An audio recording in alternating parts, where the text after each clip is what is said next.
Hey everybody. Today we're going to talk about the superior position to carry a handgun in. And I know that's a bold statement, but there's a very interesting reason behind why it's a superior position. And I'm sure by the end of this video you're going to agree with me. It's very simple stuff.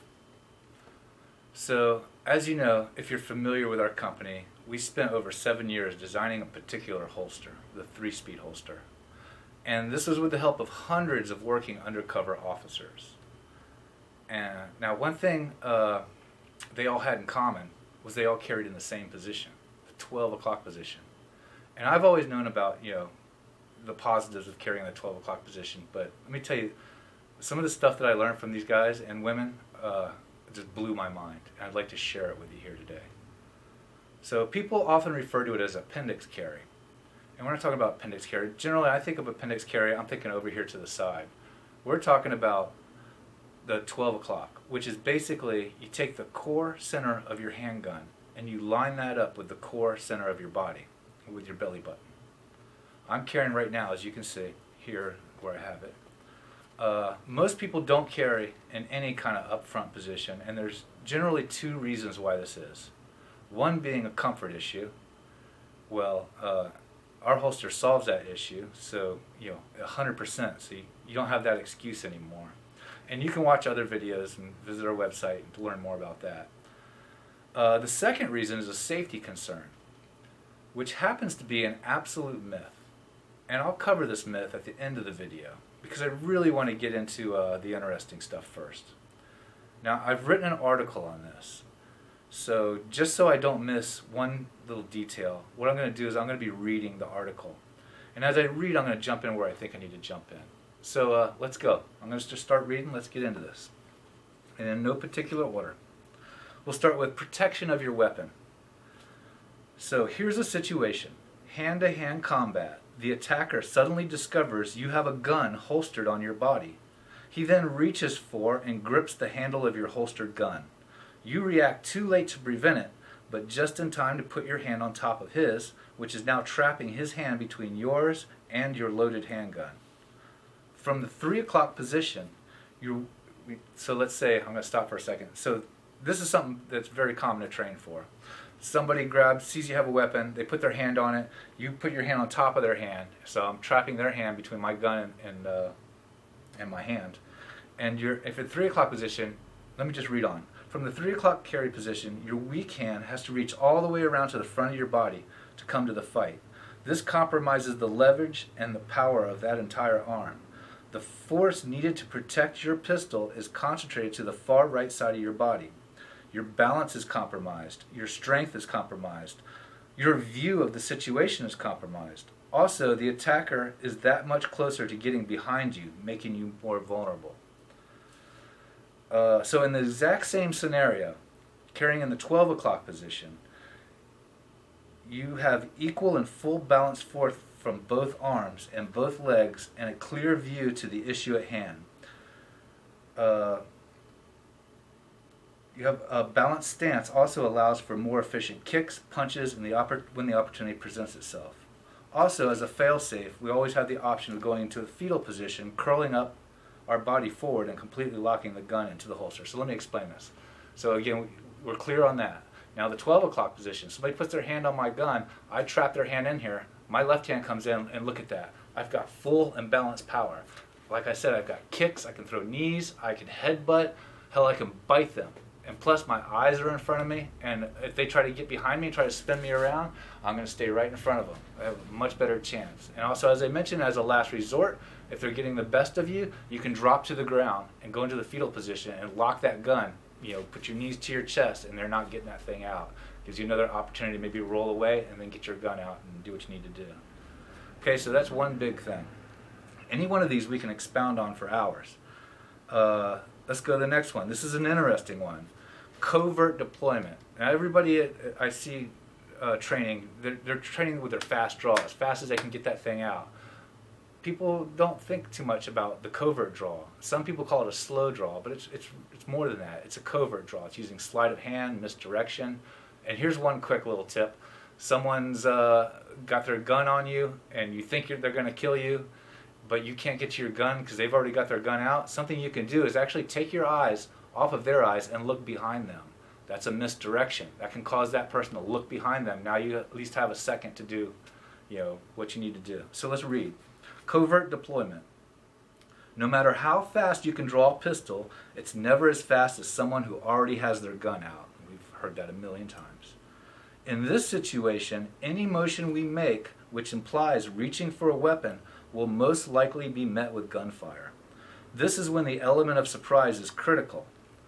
The motion a person makes when drawing, slow or fast, from the 3 o'clock position is a very familiar body movement.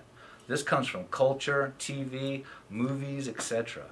When someone reaches for their side like that, it triggers the brain with a very clear and fast message: going for a gun.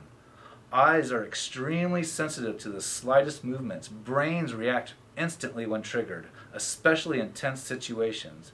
It's why we shouldn't reach for our wallets when the police arrive or the police are approaching. So, as you can see, and again, it's from TV and movies.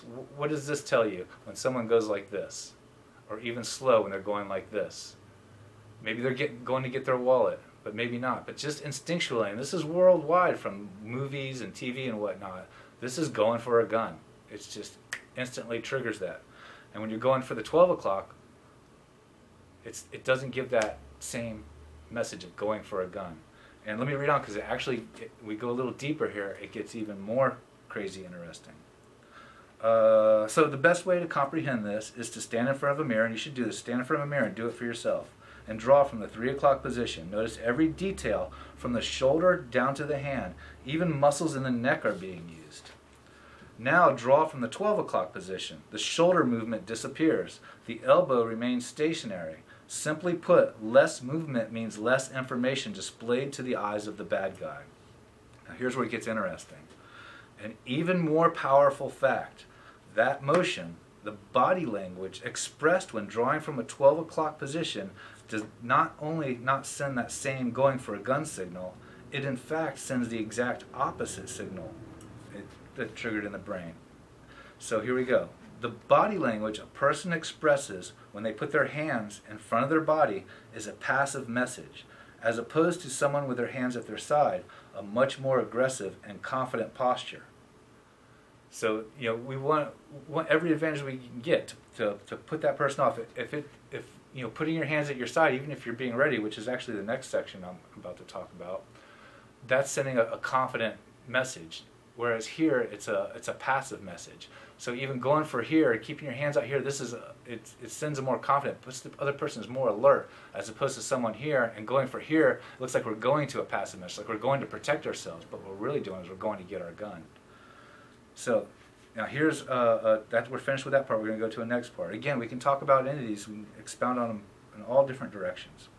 There's actually a setup for this. It's called setup for a covert draw from the 12 o'clock position. I'm just going to read, and I'll try to do it while I'm reading. So place your strong hand on top of your weak hand, as you see here, just above the fingers. Now, with your hands down over your groin area, curl the fingers of your weak hand up and grasp the bottom of your shirt. You are now in position for a fast draw, lifting your shirt with your weak hand and drawing with your strong. At the same time, you are also telegraphing the body language of someone who is submissive, not a threat, adding to the element of surprise. When we stand in a ready position for the 3 o'clock position, our hands are at our side. We are telegraphing the body language of confidence, and eyes will be on us more closely. If I'm in a situation, a convenience store, somebody's robbing the place, I don't know if I don't have the opportunity to do anything, or who knows what the situation is. I don't want to be standing there like this. The guy is going to notice me, and just instinctually, I'm standing in a confident posture, and instinctually, I'm probably not even thinking about it. I'm standing like this because I want to keep my hand close to my gun, because I'm probably pretty scared. Whereas if I'm standing like this, I'm in a more submissive posture, and maybe he's going to look at that other guy over there, or this guy over here. Not me so much, because I look scared, but I'm not scared. Well, maybe I am scared, but more than that, I'm ready to get a fast draw, and with very little movement. So let's move on. I'm trying to keep this video quick and short. Where's from the single carry position? Okay, Muscle and joint stress. Drawing from the 12 o'clock position is a natural fluid motion, which requires less energy, less muscle, and joint articulation. When drawing from the 3 o'clock position, again, notice every detail, the muscles in the neck, everything. When training, you can feel the difference, especially at the end of the day. Drawing from a side or even a rear position causes much more fatigue than from a 12 o'clock position. This is testament to the efficiency of the 12 o'clock position. Again, it's a natural and fluid motion, the path of least resistance. Every advantage we get is an increase in our chances of survival. And it also has to do with brain power too, and we'll get into that in a second. But like if you've ever been to the range and you've drawn for an hour, 2 hours, and you're drawing from the 3 o'clock position, when you get home, especially if you haven't done it in a while, you're probably going to be pretty sore. Or try it in the 12 o'clock position when you get home after a few hours. It's going to be much less fatigue if there's any fatigue at all. So not to mention also the benefit of weight distribution when you're talking about fatigue. So let me read that. Not to mention the benefit of weight distribution from just walking around all day with that extra pound or more of gear. Nothing rivals carrying that weight in your center core. Carrying it over here, you're off balance. If you've never carried before, people who are new to carrying will tell you right away, oh man, if they're carrying over here, my right leg was so sore, my hip was so sore, my back over here was so sore. Carrying that 12 o'clock position, it balances that weight out. It's centered with your body. When you're walking and moving around, it really makes a difference. So let's move on to the next thing. Again, like I said, we can go on forever on these things. Let's go to the fast draw. We talked about the covert draw. Let's talk about a fast draw. Firing from the hip versus the center line. In an extreme situation when speed is critical, it's likely the muzzle of the gun will be firing rounds at your threat the moment the barrel is raised up. The handgun literally comes out of the holster fighting. This is when shot placement really counts.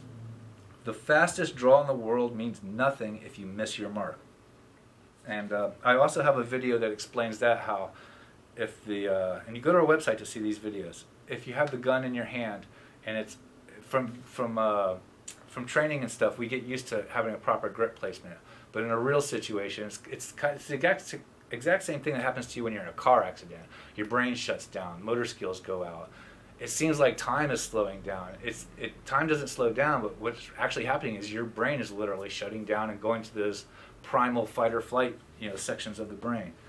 So firing from the hip position, when you pull your gun out, and you people train for this too. You're firing from right here, and this could happen naturally in a real situation.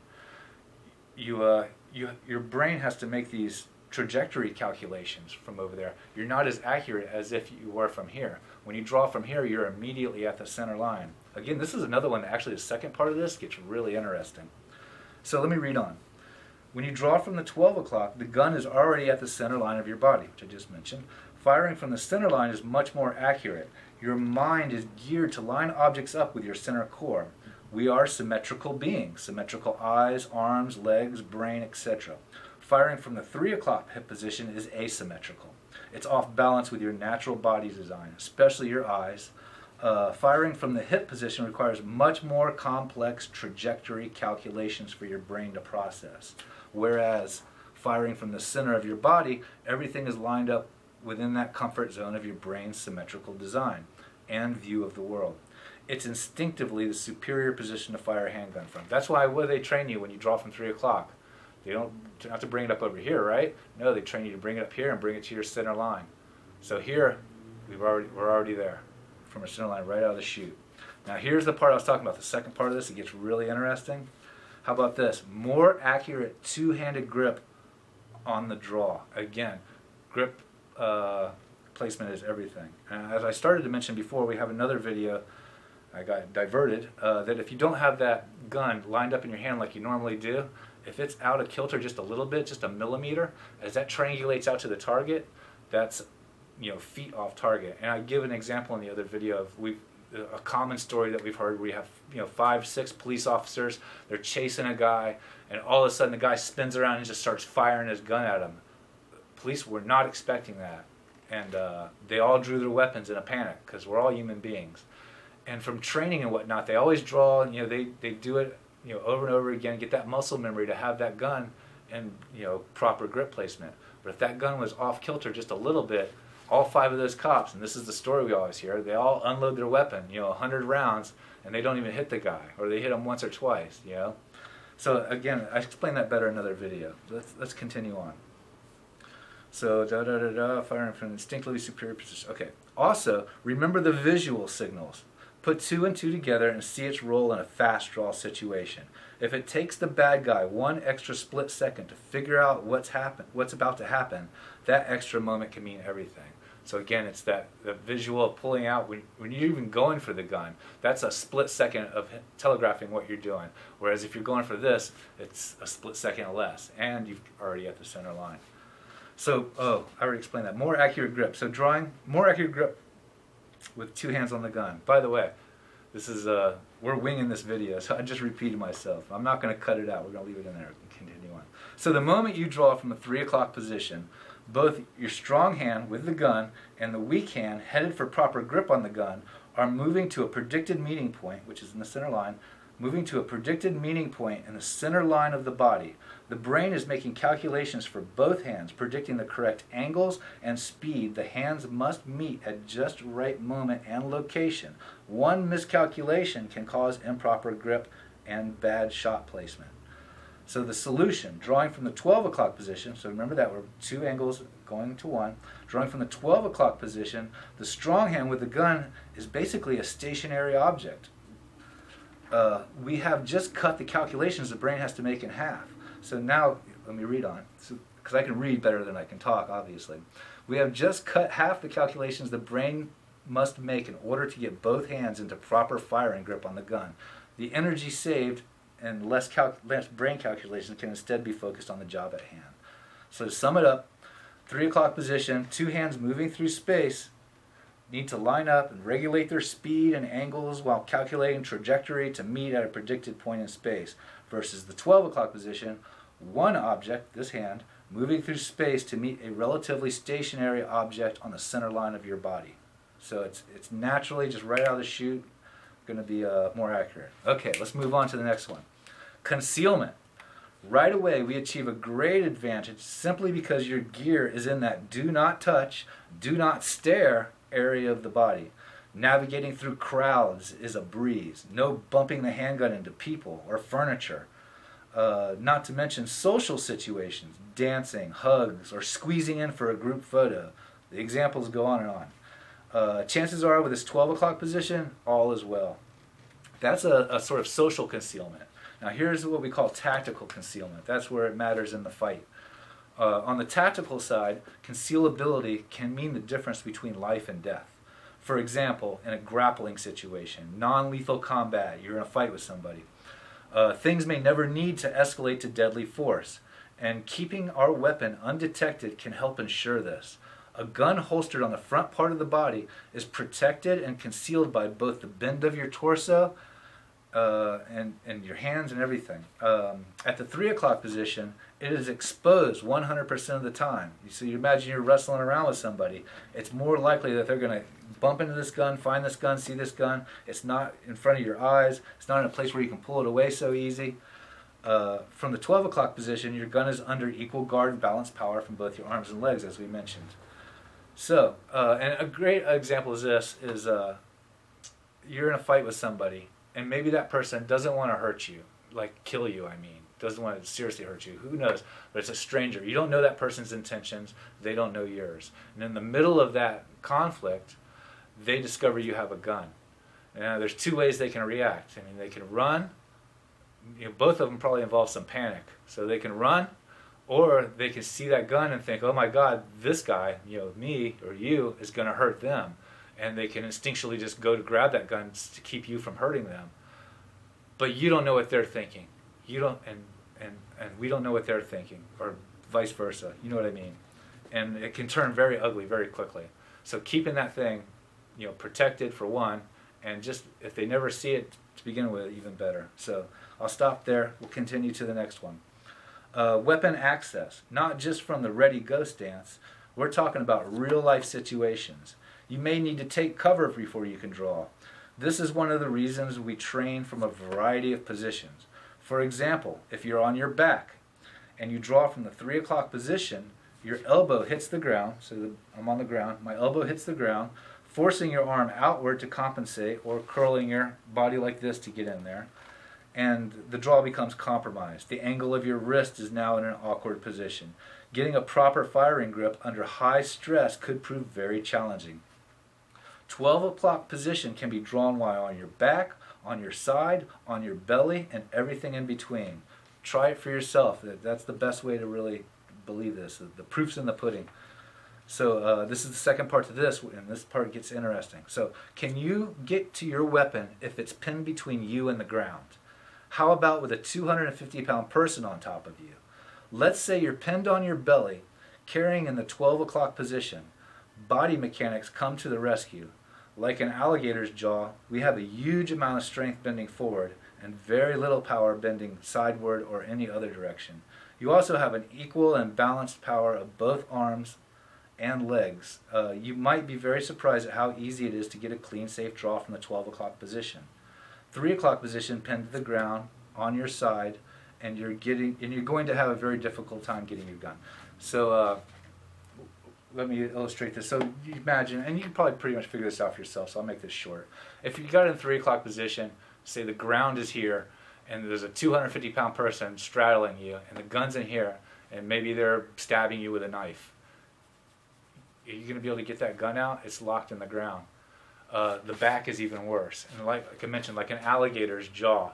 The alligator, you can hold an alligator's mouth shut with one hand, but put your hand in there and try to open the alligator's jaw. It's a totally different story. It's the same with the bend of our body. Our body's very powerful bending this way. Bending backwards is not very powerful at all. Bending sidewards is even worse. So if you're laying on your belly, 250-pound person on there, I can do it. Most people can do it. Even a woman can at least get her belly, the weakest person can at least get her belly enough where you can get your hand in there and get a hold of that thing and get it out and do what you need to do. Hand-to-hand combat escalated to deadly force. I may have just covered that. We're going to read it anyway. When hand-to-hand combat is escalated to deadly force, the transition is natural. Oh, I didn't cover this. Okay. Right away, from a fighting stance, which is like this, so you're fighting with somebody right in front of you, your hands are up in front, your eyes are in front, the threat's in front of you. This is also where your weapon access is and shot alignment are at its peak efficiency. So, you're pushing, you're going back and forth, all of a sudden it turns deadly. Maybe they pull a knife, maybe they pull a gun, God forbid, but you've got that quick access. It's right there, as opposed to a longer reach. Again, we're talking about split seconds here. Okay, so let's go over these the myths of the dangers with upfront carry. And we hear all these things about your femoral artery, and I hear a lot too, I don't want a gun pointed at my private parts. And I understand those concerns, especially people who are new to guns. People who are new to guns, or people who have never been around guns, it's a scary thing. I understand that. They think it's like a bowl of nitroglycerin, and if you shake it or make it fall on the ground, it could explode and kill everyone. Well, these are all myths, and I'm going to go over this as clearly as I can. And there's only 3 things where these concerns come about. One is carrying the pistol. They think there's a danger just in carrying it. 2 is drawing the pistol, and there are dangers to drawing the pistol. And 3 is reholstering the pistol, and there's real dangers in reholstering. That's probably the most dangerous thing to do. Is more accidents happen from reholstering than anything else. And I'm going to show you a trick to that where you'll never have a close call. We'll do that. We'll get to the simple ones first. So carrying the pistol. It's just a matter of understanding the mechanics of modern firearms. Basically, if you have a holster with proper trigger protection, which ours has, and most do, and there's actually some that don't, they have good reasons for it, and there's some that don't, and they don't have good reasons for it. But that's another discussion. So basically, when a holster is stored in a holster, it's not going to go off. I've been carrying a gun for I don't know how long. I'm 50 years old now, so it's years and years and years. I've never had a gun go off in my holster. I've never heard of it happening. It doesn't happen with modern guns. If you're carrying a gun that was made in the 1800s, okay, maybe you shouldn't be carrying that gun, actually. So, and I bet you that if you look up the make and model of your particular gun, I'll bet you there's a video on YouTube that where they take the gun apart and they show you all the mechanics and how the the redundancies with the safety mechanisms in there. And that's the best way for you to personally, is not to believe me or anybody else, but for you to see for yourself how that really works. And once you see that, you'll be like, oh, I get it now. You'll feel completely safe with a gun anywhere in your body. And also another thing to think about is people who have guns in shoulder holsters. Where's that gun pointing all day? Everybody that walks behind them. When you're in your car driving and your kids are in the back seat and you're wearing a shoulder holster, gun's pointed right at your kid's chest. But your kid is completely 100% safe, because if you have proper trigger protection in that holster, it's not going to go off. So is everybody that walks behind you. So you shouldn't be worried about shoulder holsters, nor should you be worrying in any other position. And so let's get to the next thing, drawing the pistol. When you draw the pistol with your finger off the trigger. And I've never heard of anybody shooting themselves on the draw. I imagine it's probably happened. I'm sure you can find a case out there. But it had to be done very sloppy. And I can imagine maybe in a panic somebody does it. But again, in that panic is because you don't have that muscle memory. And this is where it comes from practice. And let me tell you something. Drawing a pistol with your finger off the trigger from 3 o'clock position is just as important as it is here. Just as important as it is here. You could shoot yourself in the chest from a shoulder holster. So that's a simple one to take care of. If you can't draw a pistol in a panic under high stress, if you don't have that muscle memory incorporated, it doesn't take very long to do it either, to get that muscle memory down, then you shouldn't be carrying. You should definitely train, find somebody and practice slowly. And just mainly, you don't have to fire, just practice with that finger off the trigger. And then maybe pull it out and then put your finger on the trigger. But get that muscle memory and that won't happen. The third thing, reholstering a pistol. And this is where a lot of accidents happen. And I'm actually, no matter what position you carry in, this is going to be a very helpful tip. This is also something I've never heard or seen anybody talk about, the real proper way to holster a weapon. And my grandfather actually taught me this. So let's say you're carrying at the 3 o'clock position. And stand up and do this, and you'll see it for yourself. That's the best way. When you're carrying at the 3 o'clock position, it's time to reholster. You know what you do? You lean on your right leg. And look what happens. If you do it for yourself, and you can't really see it in the video, but lean on your right leg. Your leg tucks up underneath your body. And when you put your gun comes down, it doesn't violate any of those 4 rules. This rule would be don't point the gun at anything you're not willing to destroy. So you don't ever want to violate any of those 4 rules, and you'll be good. So you're leaning on your right leg, you holster it. If you're going to carry it small at the back, what do? You lean forward. Same thing. It takes all that pink fleshy stuff out of the way of that muzzle, so you can reholster the gun. So you're going to do it in 12 o'clock? Well, you probably figured it out by now. Lean back. When you lean back, it takes all that fleshy stuff out of the way. You get it reholstered. Once it's in the holster, 100% trigger protection, you're safe, good to go. And that's it. So basically, I think that covers all the myths. And about the femoral artery, I would be worried about shooting myself on the outer leg. You shoot yourself from a 3 o'clock position. If your legs are any kind of spread apart, unless you're standing like this straight up, but who does that? You're standing like this, you pull it out. Look at where that bullet's going to go. It's going to go straight through your leg, and it's going to go right into that femoral artery area of your leg. And also that thing's going to expand out as it goes in there, so it's even more of a chance of hitting that thing. So that's something to think about. The basic idea is you don't want to shoot yourself. You don't ever want to be able, you practice those 4 rules, lean back from 12 o'clock position, lean on your right leg for the 3 o'clock position. That's not going to happen. When you draw, muscle memory. That's just a matter of training. Again, it doesn't really take that long to get muscle memory in there.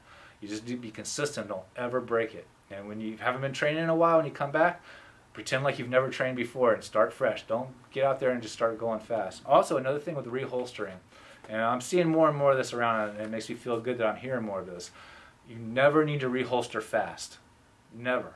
Police don't do it. Nobody does it. Nobody ever needs to reholster fast.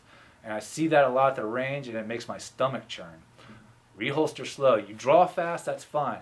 Reholster, and get that in your muscle memory. Get it in your brain. Reholster slow.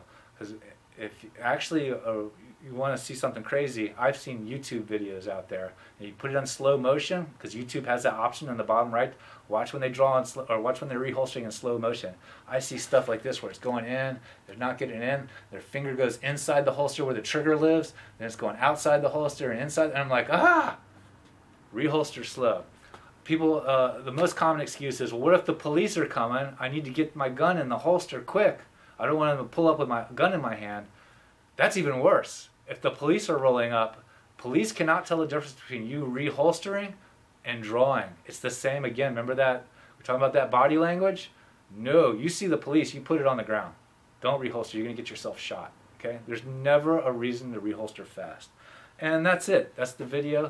You have any questions, you want to talk about this, feel free to call me, shoot me an email. I love talking about this stuff. And if you want to remake this video yourself, because you know we're not Hollywood video people, we don't have the best videos in the world, but feel free. Steal my information. The more the merrier to get that information out there. Nice if you mention our name. If you don't, no big deal. I don't care. So that's it. Also, if you want to remake the video, call me. I'll help you make it. I have even more information.